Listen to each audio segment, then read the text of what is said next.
Malolos Elementary School. Iba naman.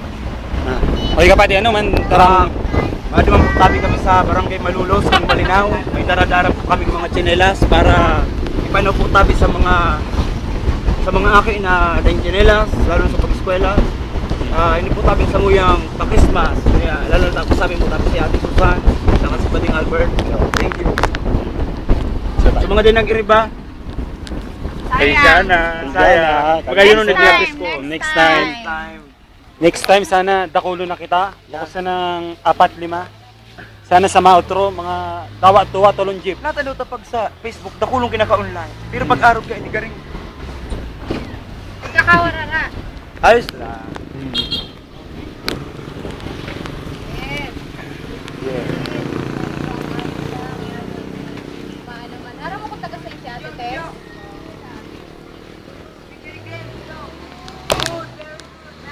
Ayan.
Yaw, Diyos ba rin na aga tabi sa induga boss ang lakaw ming ine kasiring sa barangay Malulos kang Malinaw harayo pa kami malunos sa muya ng tanaw kairiba kumunya sa atin ang mga sakuyang pag-iriba yakin sa lunadan ngunyan kami kapos manana ang tsinelas siyempre sa muya ining Christmas maagahon ng sa muyang Pasko hindi sa Malinaw kaya mga taga Malulos halat nindo kami magpirila, kairiba, mengunya si kagawad amping siya ang driver mo niyan. Ikaw na. Walang halong biro. Siyempre, alam mo naman ang mga tao, Yo, ganyan kami. Siyempre, para makatabak sa mga nagtitiyos, barangay ning Malulos, dakul ang nagtitiyos. Ang mga aki sa Malulos, dakul ang daing ng tsinelas. Ang mga tsinelas, bati paraspas.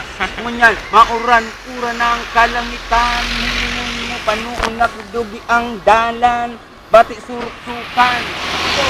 Yan, baad may bagyo na naman. Kanyang kamilig nag-freestyle. Ang sakuyang style, dahil pa akong turog.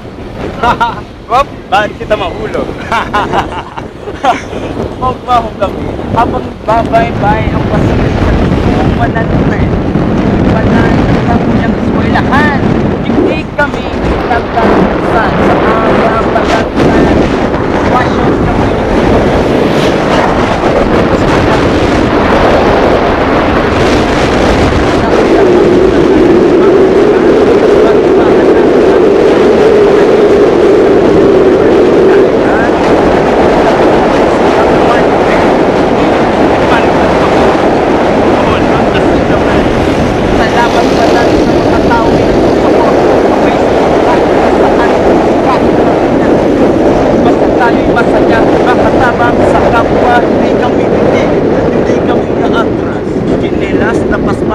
sa muyang tutukanan basta yaon ang pagsuporta kang kadaklan. Break it down, yeah.